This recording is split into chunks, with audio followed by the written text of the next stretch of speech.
नमस्कार दोस्तों, प्रस्तुत है सुभद्रा कुमारी चौहान जी द्वारा लिखी कहानी वैश्या की लड़की।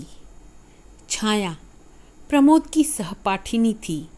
प्रमोद नगर के एक प्रतिष्ठित और कुलीन ब्राह्मण परिवार का लड़का था और छाया थी नगर की एक प्रसिद्ध नर्तकी की इकलौती कन्या। नगर में एक बहुत बड़ा राधा कृष्ण का मंदिर था जहाँ ना जाने कितना सदाव्रत रोज बढ़ जाता था। सैकड़ों साधु संत मंदिर में पड़े पड़े भगवत भजन करते, मनमाना भोजन करते और करते मनमाना अनाचार। छाया की माँ इसी मंदिर की प्रधान नर्तकी थी। मंदिर को छोड़कर दूसरी जगह वह गाने बजाने कभी न जाती। मंदिर के प्रधान पुजारी की उस पर विशेष कृपा थी, इसीलिए उसे किसी बात की कमी न थी। गंगा के किनारे उसकी विशाल कोठी थी जहाँ से सदा संगीत की मधुर ध्वनि आया करती। नगर के संगीत प्रेमी जब स्वयं ही उसके यहाँ पहुँच जाते तो राजरानी उन्हें निराश न करती, किंतु वह किसी के यहाँ बुलाने पर गाने के लिए नहीं जाती थी। छाया इसी राजरानी की इकलौती कन्या थी। राजरानी की सारी आशाएं इसी कन्या के ऊपर अवलंबित थीं। विद्याध्ययन की ओर छाया की अधिक रुचि देखकर राजरानी ने उसे स्कूल में भर्ती करवा दिया। छाया नगर की कुछ पुरानी प्रथा के अनुयायियों के विरोध करने पर भी कुलीन घर की लड़कियों के साथ पढ़ते पढ़ते कॉलेज तक पहुंच गई और जिस दिन पहले पहल वह कॉलेज पहुंची, प्रमोद से उसकी पहचान हो गई। यह पहचान ही बनकर न रह सकी। धीरे धीरे वह मित्रता में परिवर्तित हुई और अंत में उसने प्रणन का रूप धारण कर लिया, जिसका परिणाम यह हुआ कि परिवार वालों का विरोध, तिरस्कार और प्रताड़ना न तो प्रमोद को ही उसके पद से विचलित कर सका, न छाया को। विवाह के लिए उन्हें कोर्ट का सहारा लेना पड़ा। कोर्ट में रजिस्ट्री होने के बाद आर्य समाज मंदिर में उनका विवाह वैदिक रीति से संपन्न हुआ। अग्नि को साक्षी देखकर वह दोनों पति पत्नी के पवित्र बंधन में बंध गए। बचपन से ही कुलीन घर की लड़कियों के साथ मिलते जुलते रहने के कारण उनके रीति रिवाजों को देखते देखते छाया के हृदय में एक कुलवधू का जीवन बिताने की प्रबल उत्कंठा जागृत हो उठी थी। प्रमोद के साथ विवाह सूत्र में बंधकर छाया ने उसी सुख का अनुभव किया। वो एक कुलवधू की ही तरह प्रमोद के इशारों पर नाचना चाहती थी। प्रमोद के नहा चुकने पर अपने हाथ से ही वह प्रमोद के कपड़े धोती। अभ्यस्त न होने पर भी दोनों समय प्रमोद के लिए वह अपने ही हाथ से भोजन बनाती और थाली पर परोसने के बाद जब तक प्रमोद भोजन करते वह उन्हें पंखा झेला करती। प्रमोद के भोजन कर चुकने के बाद उनकी जूठी थाली में भोजन करने में वह एक अकथनीय सुख का अनुभव करती। इसके पहले इस प्रकार काम करने का उसके जीवन में कभी अवसर न आया था, किंतु धीरे धीरे उसने अपने आप को ऐसा अभ्यस्त कर लिया कि उसे कोई काम करने में कठिनाई न पड़ती। राजरानी को पुत्री की परिस्थितियों का पता लगता ही रहता था। वह सोचती कि मेरे साथ रहकर छाया कहाँ रानियों की तरह हुकूमत कर सकती थी। बड़े बड़े विद्वान रईस तक यहाँ आकर उसकी कदमबोसी कर जाया करते, किंतु उसकी तो मति ही पलट गई है। अपने आप ही उसने दासियों का सा जीवन स्वीकार कर लिया है। छाया को किसी प्रकार फिर से अपने चुंगल में फांस लेने के प्रयत्न में वह अब भी लगी रहती। वह सोचती, ऐश आराम में पली हुई लड़की कितने दिनों तक कष्ट का जीवन बिता सकेगी, कभी न कभी चेतेगी और आवेगी। किंतु छाया तो माता के घर के ऐश आराम को घृणा की दृष्टि से देखती थी। यहाँ तक इस कष्ट में भी जिस सुख का अनुभव करती, उसकी आत्मा को जितनी शांति मिलती थी, उस रूप के हाट में, उस वैभव की चकाचौंध में उसके शतांश का भी स्वप्न देखना छाया के लिए दुराशा मात्र था। छाया प्रमोद के विशुद्ध और पवित्र प्रेय के ऊपर संसार की सारी विभूतियों को न्यौछावर कर सकती थी। प्रमोद के साथ यह छोटा सा मकान उसे नंदन वन से भी अधिक सुहावना जान पड़ता था। सारांश यह कि छाया को कोई इच्छा न थी। प्रमोद का प्यार और उनके चरणों की सेवा का अधिकार वह सब कुछ पा चुकी थी। प्रमोद के विवाह के बाद प्रमोद के माता पिता ने उन्हें अपने परिवार में सम्मिलित नहीं किया। अपने इकलौते बेटे को त्याग देने में उन्हें कष्ट बहुत था, किंतु प्रमित की इस कृत्य ने समाज में उसका सिर नीचा कर दिया था। अतएव वह प्रमोद को क्षमा न कर सके। स्वाभिमानी प्रमोद ने भी माता पिता से क्षमा की याचना न की। अपनी समझ में उन्होंने कोई बुरा काम न किया था, इसलिए शहर में ही पिता ने कई मकानों में रहकर भी वे किराए के मकान में ही रहने लगे। परिवार और समाज ने प्रमोद को त्याग दिया था, किंतु उनके कुछ अपने ऐसे मित्र थे जो उन्हें इस समय भी अपनाए हुए थे। अपने इस छोटे से इने गिने मित्रों के संसार में छाया के साथ रहकर प्रमोद को अब और किसी वस्तु की आवश्यकता न थी। आर्थिक कठिनाइयाँ कभी बाधा बनकर उनके इस सुख के सामने खड़ी हो जाएंगी, प्रमोद को इसका ध्यान भी न था। कॉलेज के प्रोफेसरों और प्रिंसिपल की उनके साथ बड़ी सहानुभूति थी। उनका आचरण कॉलेज में बड़ा उज्जवल रहा था और वे परीक्षाओं में सदा पहले ही आए थे, इसलिए वह थोड़ा प्रयत्न करने पर वहाँ प्रोफेसर हो सकते थे। परंतु सुख की आत्मविस्मृति तक बाह्य आवश्यकताओं की पहुँच कहाँ। कॉलेज में एक हिंदी के प्रोफेसर का स्थान खाली भी हुआ, किंतु प्रमोद अपने सुख में इतना भूल गए थे कि उन्हें और किसी बात का स्मरण ही न रहा। उनके मित्रों और छाया ने एक दो बार उनसे इस पद के लिए प्रयत्न करने के लिए कहा भी, किंतु उनका यह उत्तर सुनकर, छाया, क्यों मुझे अपने पास से दूर भगा देना चाहती हो? छाया चुप हो गई। उसे अधिक कहने का साहस न हुआ। वह प्रमोद के भावुक स्वभाव से भली भांति परिचित थी। छोटी छोटी साधारण बातों का भी उनके हृदय पर बड़ा गहरा प्रभाव पड़ता था। यौवन जनित उन्माद और लालसाएं चिरस्थायी नहीं होती। इस उन्माद के नशे में जिसे हम प्रेम का नाम दे डालते हैं, वह वास्तव में प्रेम नहीं, किंतु वासनाओं की प्यास मात्र है। लगातार 6 महीने तक छाया के साथ रहकर अब प्रमोद की आंखों में भी छाया के प्रेम और सौंदर्य का वह महत्व न रह गया था जो पहले था। अब वह नशा कहाँ था। उन्हें अपने कर्तव्य का ज्ञान हुआ। उन्हें अब ऐसा जान पड़ता जैसे उन्होंने कोई बहुत बड़ी भूल कर डाली है। आर्थिक कठिनाइयां भी उन्हें पद पद पर शूल की तरह कष्ट पहुंचा रही थी। इसके अतिरिक्त माता पिता के स्नेह का अभाव उन्हें अब बहुत खटक रहा था। उनका चित्त व्याकुल सा रहता, बार बार उस स्नेह की शीतल छाया में दौड़कर शांति पाने के लिए उनका चित्त चंचल हो उठता। माता पिता के स्नेह में जो शीतलता, ममता का मधुर दुलार और जो एक प्रकार की अनुपम शांति मिलती है, वह उन्हें छाया के पास न मिलती। छाया के प्रेम में उन्हें सुख मिलता था, शांति नहीं, स्नेह मिलता पर शीतलता नहीं, आनंद मिलता पर तृप्ति नहीं। हाँ, प्यास और तीव्र होती जान पड़ती।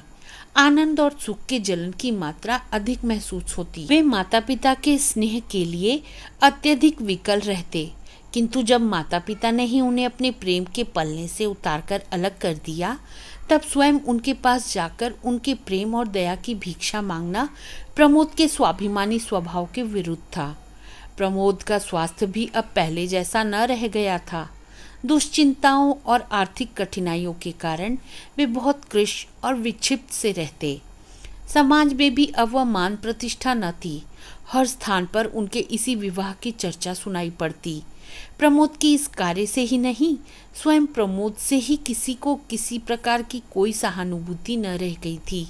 सब लोग प्रायः यही कहते कि प्रमोद 2 ही 3 साल के बाद अपने इस कृत्य पर पछताएगा। यह विवाह प्रमोद सरीखे, विवेकी और विद्वान युवक के अनुकूल नहीं हुआ। ठहरी तो आखिर वैश्या की ही लड़की ना, कितने दिन तक साथ देगी। वैश्याएं भी किसी की होकर रही हैं या रहेंगी। इस प्रकार ना जाने कितने तरह के आक्षेप प्रमोद के सुनने में आते। इन सब बातों को सुन सुनकर प्रमोद की आत्मा विचलित सी हो उठी। उन्हें इन सब बातों का मूल कारण छाया ही जान पड़ती।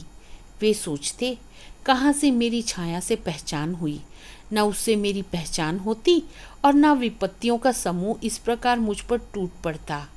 वे अब छाया से कुछ खिंचे खिंचे से रहने लगे। उनके प्रेम में अपने आप शीतलता आने लगी। छाया का मूल्य उनकी आंखों में घटने लगा, पर प्रमोद स्वयं ये सब चाहते न थे। छाया में वैश्या की लड़की होने के अतिरिक्त और कोई अवगुण मिलता न था। वे विवश थे। हृदय के ऊपर किसका वश चलता है। वे अपने व्यवहार पर स्वयं ही कभी कभी दुखित हो जाते, फिर वही भूल करते। कभी कभी औरों के सामने भी छाया से वो ऐसा व्यवहार कर बैठते जो अनुचित कहा जा सकता था। छाया सुख की छाया में ही पलकर बड़ी हुई थी। अपमान, अनादर और तिरस्कार के ज्वालामय संसार से वह परिचित न थी। अब पद पद पर उसे प्रमोद से प्रेम के कुछ मीठे शब्दों के स्थान पर तिरस्कार से भरा हुआ अपमान ही मिलता था। प्रमोद के इस परिवर्तन के बाद भी छाया ने समझ लिया था कि प्रमोद के हृदय में उसने एक स्थान बना लिया है जिस तक किसी और की पहुंच नहीं है। उसे इसी में संतोष था। एक कुलवधू इसके अतिरिक्त और चाहती ही क्या है। पत्नी के रूप में पहुंचकर छाया ने अपना अस्तित्व ही मिटा दिया था।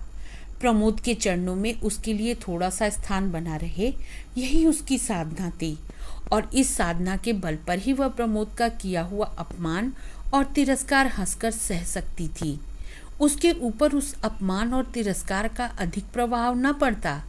प्रमोद के जरा हंसकर बोलने पर वह सब कुछ भूल जाती थी। उसे कुछ याद रहता तो केवल प्रमोद का मधुर व्यवहार। प्रमोद के माता पिता आखिर पुत्र को कितने दिनों तक छोड़कर रह सकते थे, और अब तो प्रमोद के साथ साथ उन्हें छाया पर भी ममता हो गई थी। उनका क्रोध महीने 1.5 महीने से अधिक न ठहर सका। वह समाज के पीछे अपने प्यारे पुत्र को नहीं छोड़ सकते थे। हृदय कहता था, चलो मना लाओ, बेटा आत्माभिमानी है तो पिता को नम्र होना चाहिए, किंतु आत्माभिमान आकर उसी समय गला पकड़ लेता। पुत्र के दरवाजे स्वयं उसे मनाने के लिए जाना उन्हें अपनी प्रतिष्ठा के अनुकूल न जान पड़ता। फिर पुत्र ही तो है, यदि वह पिता के पास तक आ जाए तो क्या उसकी शान में फर्क आ जाएगा। सारांश यह कि चंद्रभूषण और सुमित्रा अब बहू बेटे के लिए व्याकुल होते हुए भी उन्हें बुला ना सके। एक दिन एक व्यक्ति ने आकर कहा कि प्रमोद बहुत दुबला हो गया है और कुछ बीमार सा है। माता का हृदय पानी पानी हो गया। उसने उसी समय एक नौकर के हाथ कुछ रुपए भेजकर कहला भेजा कि प्रमोद आकर उनसे मिल जाए। रुपए तो प्रमोद ने ले लिए क्योंकि उन्हें आवश्यकता थी, परंतु वे घर न जा सके। उन्होंने समझा माँ ने पिता की चोरी से घर में बुलवाया है, इसलिए जिस घर में वे पैदा हुए, जहाँ के जलवायु में पलकर इतने बड़े हुए, उसी घर में चोर की तरह जाना उन्हें भाया नहीं। वे नहीं गए, जाना अस्वीकार कर दिया। इससे सुमित्रा को बड़ा दुख हुआ। वे उठते बैठते चंद्रभूषण से इस बात का आग्रह करने लगी कि वे प्रमोद को स्वयं लेने जाएं। उसे मनाने में उनकी प्रतिष्ठा न कम पड़ेगी। दशरथ ने बेटे के लिए प्राण दे दिए थे, यहाँ तो जरा से सम्मान की ही बात है। पिता का हृदय तो स्वयं ही पुत्र के लिए विकल हो रहा था। वे तो स्वयं चाहते थे अब सारी जिम्मेदारी सुमित्रा के सर पर छोड़कर वे पुत्र को मनाने चले। कहीं छाया पैर छूने आई तो लाख वेश्या की लड़की है, पर अब तो मेरी पुत्रवधू है, क्या मैं खाली हाथ ही पैर छुआ लूँगा। सराफे की ओर घूम गए। वहाँ एक जोड़ी जड़ाऊ कंगन खरीदे और जेब में रखकर 10 कदम भी न चल पाए थे कि सामने से प्रमोद आते हुए दिखाई दिए। चंद्रभूषण के पैर रुक गए। प्रमोद भी ठिठके। झुककर उन्होंने पिता के पैर छू लिए। चंद्रभूषण की आंखों से गंगा यमुना बह निकली। प्रमोद के भी आंसू न रुक सके। दोनों कुछ देर तक इसी प्रकार आंसू बहाते रहे। कोई बातचीत न हुई। अंत में गला साफ करते हुए चंद्रभूषण ने कहा, घर चलो बेटा, तुम्हारी अम्मा रात दिन तुम्हारे लिए रोया करती है। प्रमोद ने कोई आपत्ति न की, चुपचाप पिता के साथ घर चले गए। उस दिन वे बहुत रात घर लौटे। उनकी बाट जोहते जोहते छाया भूखी प्यासी सो गई थी। जब प्रमोद अपने कमरे में पहुंचे तो 12 बज रहे थे। इस समय छाया को जगाना उन्होंने उचित नहीं समझा। विलंब से लौटने का दुख था, जबकि वे भोजन कर चुके थे और छाया उनकी प्रतीक्षा में भूखी ही सो गई थी। उन्हें छाया के ऊपर दया आई। उसके सिर पर हाथ फेरते फेरते वे नींद की प्रतीक्षा करने लगे। छाया गाढ़ी निद्रा में सोई थी। उसके चेहरे पर कभी हंसी और कभी विषाद की रेखा खिंच जाती थी। प्रमोद यह देख रहे थे। आज उन्हें अपने कटु व्यवहार तीर की तरह चुभने लगे। इसी सोच विचार में वे सो गए। छाया की भी नींद खुली। घड़ी की ओर देखा, 1:30 बज रहे थे। पास ही प्रमोद सुख की नींद ले रहे थे। वह बड़ी व्याकुल हुई। उसने अपने आप को न जाने कितना धिक्कारा। ऐसी नींद भी भला किस काम की। वे आए और भूखे प्यासे सो रहे, और यह निगोड़ी आंखें न खुली। यह सदा के लिए बंद ना हुई थी ना कभी खुलने के लिए ही तो मूंदी थी। फिर खुलने के समय पर क्यों न खुली। इसी प्रकार अनेक विचार उसके मस्तिष्क में आकर उसे विकल करने लगे। छाया फिर सो न सकी। बाकी रात उसने करवट बदलते ही बिताई। सवेरे उठकर उसने प्रमोद का कोट टटोला। उसकी जंजीर ज्यों की त्यों पड़ी थी। दूसरी जेब में 25 रुपए भी थे। जंजीर बेची भी नहीं, गिरवी भी नहीं रखी। फिर ये रुपए कहाँ से आए। प्रयत्न करने पर भी छाया इस उलझन को न सुलझा सकी। सवेरे प्रमोद सोकर उठे तब उनका चेहरा और दिनों की अपेक्षा अधिक प्रसन्न था। उठने पर उन्होंने छाया से पिता की मुलाकात, अपने घर जाने की बात और वहाँ के सब लोगों के व्यवहार और बर्ताव सभी बतलाए। छाया सुनकर प्रसन्न हुई, किंतु उस घर में छाया भी प्रवेश कर सकेगी या नहीं, न तो इसके विषय में प्रमोद ने कुछ कहा और न ही छाया को पूछने का साहस हुआ। अब प्रमोद की दिनचर्या बदल गई थी। वह सवेरे से उठते ही अपनी माँ के पास चले जाते, वहीं हाथ मुंह धोते, वहीं दूध पीते, फिर अखबार पढ़ते पढ़ाते, मित्रों से मिलते जुलते वे करीब 11-12 बजे घर लौटते। इस समय उन्हें घर आना ही पड़ता, क्योंकि छाया उन्हें भोजन कराए बिना खाना न खाती थी। छाया को अब प्रमोद के सहवास का अभाव बहुत खटकता था, किंतु वह प्रमोद से कुछ कह न सकती थी। वह कुछ ऐसा अनुभव करती थी जैसे प्रमोद के चरणों पर अपना सर्वस्व निछावर करके भी वह प्रमोद को उस अंश तक नहीं पा सकती है जितना एक सहधर्मिणी का अधिकार होता है। इसी प्रकार 6 महीने और बीत गए। आज वही तिथि थी जिस दिन छाया और प्रमोद विवाह के पवित्र बंधन में बंधकर एक हुए थे। वह आज बड़ी प्रसन्न थी। सवेरे उठते ही उसने स्नान किया, एक गुलाबी रंग की रेशमी साड़ी पहनी। जो कुछ आभूषण थे वह सब पहनकर वह प्रमोद के उठने की प्रतीक्षा करने लगी। प्रमोद उठे और उठकर प्रतिदिन के नियम के अनुसार पिता के घर जाने लगे। छाया ने पहले तो उन्हें रोकना चाहा, किंतु फिर सोचकर बोली, आज जरा जल्दी लौटना। क्यों, कोई विशेष काम है? प्रमोद ने पूछा। आज अपने विवाह की वर्षगांठ है। कुछ प्रसन्नता और कुछ संकोच के साथ छाया ने उत्तर दिया। होगी, उपेक्षा से कहते हुए प्रमोद ने साइकिल उठाई और वे चल दिए। छाया की आंखें डबडबा आईं। वह कातर दृष्टि से प्रमोद की ओर तब तक देखती रही जब तक वे आंखों से ओझल न हो गए। फिर भीतर जाकर अन्य मनस्क भाव से घर के कामकाज में लग गई। भोजन में आज उसने कई चीजें जो प्रमोद को बहुत पसंद थी बनाई, किंतु इधर भोजन का समय निकल जाने पर भी प्रमोद घर न लौटे तो वह चिंतित सी हुई। उससे रहा न गया। उठकर वह प्रमोद के घर की तरफ चली। जहाँ न जाना चाहती थी वहीं गई, जो कुछ न करना चाहती थी वही किया। घर के सामने पहुंचकर उसने देखा कि चंद्रभूषण तख्त पर बैठे हैं। छाया को देखते ही वे कुछ स्तंभित से हुए, किंतु तुरंत ही आदर भाव प्रदर्शित करते हुए बोल उठे, आओ बेटी, कैसी आई हो, आओ बैठो। छाया को ससुर से इस सद्व्यवहार की आशा न थी।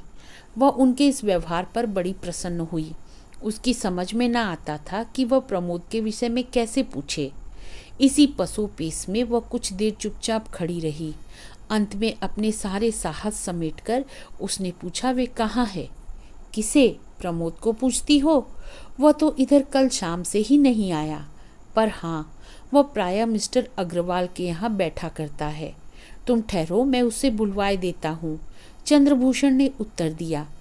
उधर प्रमोद की माँ दरवाजे की आड़ से खड़ी खड़ी छाया को निहार रही थी और मन ही मन सोच रही थी, कैसी चांद सी है, चाल ढाल से भी कुलीन घर की बहू बेटियों से कुछ अधिक ही जचेगी, कम नहीं। बातचीत का ढंग कितना अच्छा है, स्वर कितना कोमल और मधुर है। चूल्हे में जाए वह समाज, जिसके कारण मैं इस हीरे के टुकड़े को अपने घर में अपनी आंखों के सामने नहीं रख सकती। छाया फिर बोली, आप उन्हें ना बुलवाकर मुझे ही वहां पहुंचवा दें। अच्छी बात है, कह के चंद्रभूषण अपने एक विश्वास पात्र नौकर के साथ छाया को मिस्टर अग्रवाल के घर भेजकर भीतर आए। पत्नी से कहा, वह लड़की जिसके साथ तुम्हारे बेटे ने ब्याह किया है आज आई थी।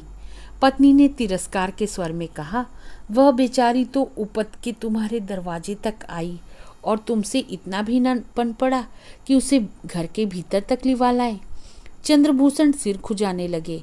वाह, मैंने तो तुम्हारे ही डर के मारे नहीं बुलाया, नहीं तो बुलाने को क्या हुआ था, अपनी ही तो बहू है। फिर वे उठकर भीतर गए। अलमारी से वही कंगन की जोड़ी जो उस दिन उन्होंने खरीदी थी लाकर पत्नी के सामने धर दी। बोले, लो, अब जब आवे तो उसे यह कंगन पहना देना। सुमित्रा ने चकित दृष्टि से एक बार कंगन और एक बार पति की ओर देखा, फिर प्यार किंतु तिरस्कार स्वर में बोली, मेरे लिए तो ऐसा कंगन कभी ना लाए थे, अपनी बहू के लिए कैसे चुपचाप खरीद लाए, किसी को मालूम भी ना होने पाया। अरे तो ऐसे कंगनों के लिए कलाई भी तो वैसी ही होनी चाहिए। कहते कहते चंद्रभूषण बाहर चले गए। कंगन उठाकर सुमित्रा ने रख लिए और उसी दिन से फिर छाया की बाट चूहने लगी। छाया ने मिस्टर अग्रवाल के घर पहुंचकर देखा, प्रमोद ताश के खेल में तल्लीन है। वहां पर कई युवक और युवतियां हैं। प्रमोद सबसे हंस हंस कर बातें कर रहे थे। वहां पर मिस्टर अग्रवाल की कन्या शांता को छोड़कर छाया किसी को पहचानती न थी। शांता से छाया का परिचय भी प्रमोद ने ही करवाया था। शांता प्रमोद की बाल सहेली थी और वे उसका बहुत आदर करते थे, किंतु आज प्रमोद का शांता के पास इस तरह बैठे रह जाना और छाया की उपेक्षा करना छाया को बड़ा कष्टकर जान पड़ा। वह सोचने लगी, यहाँ ना आती तो अच्छा होता। वह बैठ ना सकी, 10 मिनट तक चुपचाप खड़ी देखती रही। अंत में शांता की नज़र उस पर पड़ी। उसने उठकर छाया को आदर के साथ बिठाया। प्रमोद को छाया का इस प्रकार उसकी खोज में ही सही उसके मित्रों के घर तक पहुंचना अच्छा न लगा। उन्होंने वहीं सबके सामने उसे डांट दिया। वे सिर से पैर तक जल उठे। कुछ देर वहां बैठकर फिर वे अपने घर आए। घर पहुंचकर उन्होंने छाया को खूब आड़े हाथों लिया। जो कुछ जी में आया क्रोधावेश में कहते गए। क्रोध में न मनुष्य में बुद्धि रह जाती है न विवेक।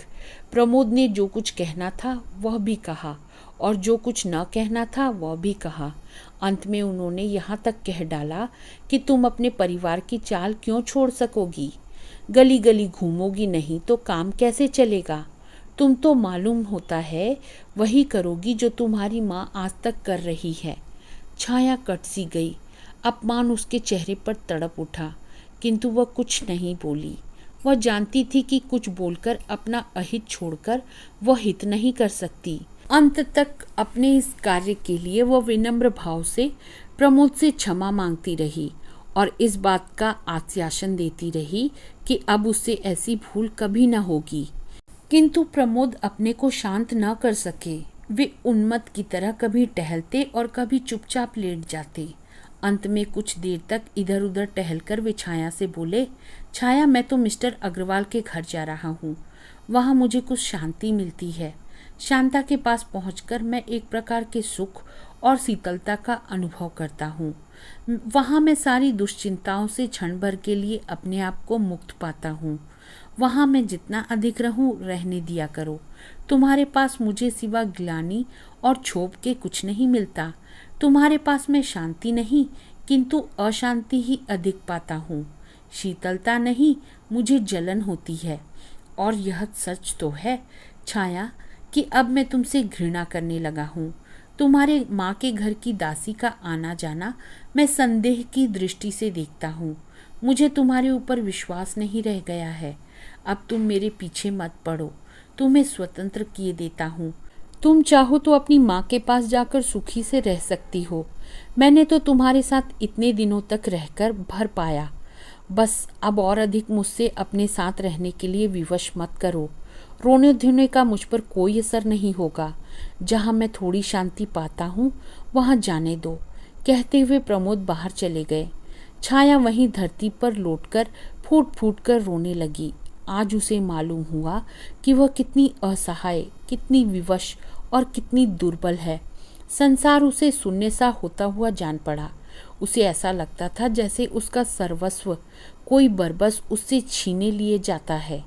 वह चीख पड़ी और रोते रोते बेहोश हो गई। पड़ोस की कुछ स्त्रियों ने आकर उसके मुंह में पानी के छींटे दिए। छाया उठ बैठी। उस दिन वह भोजन न कर सकी। इस प्रकार विवाह की पहली वर्षगांठ संपन्न हुई। प्रमोद बहुत रात गए घर लौटे। छाया तब तक सोई न थी। वह अब भी रो रही थी। छाया की अवस्था पर प्रमोद को दया आ गई। उन्हीं की ओर से इस संग्राम की संधि का प्रस्ताव पेश हुआ। सुलह हुई और दोनों ने साथ भोजन किया। रात अच्छी कटी, किंतु सवेरे से फिर वही रफ्तार बेढंगी जो पहले थी सो अब भी है आरंभ हो गई। प्रमोद फिर कुछ तेज बातें कह के चल पड़े और छाया रोती रह गई।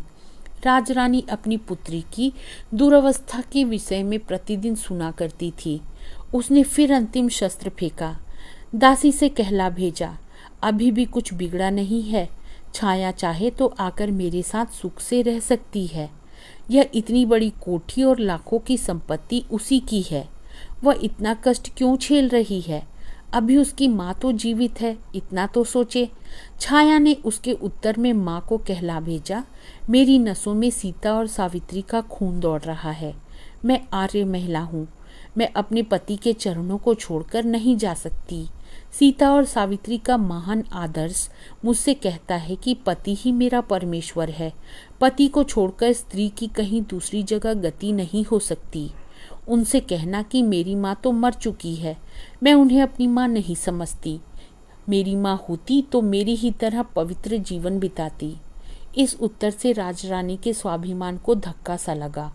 उसने सोचा अभी और ठोकरें खाने के बाद भी उसकी अक्ल ठिकाने आवेगी, तब अपने आप चली आवेगी। जैसे ही दासी घर से बाहर निकली, प्रमोद ने घर में प्रवेश किया। वह सिर से पैर तक जल उठे। घर के अंदर जाते ही उन्होंने बेकसूर ही सारा क्रोध छाया पर उतार दिया। छाया के हर छोटे छोटे कार्य को अब वे संदेह की दृष्टि से देखते थे। उन्हें उसके ऊपर विश्वास न रह गया था।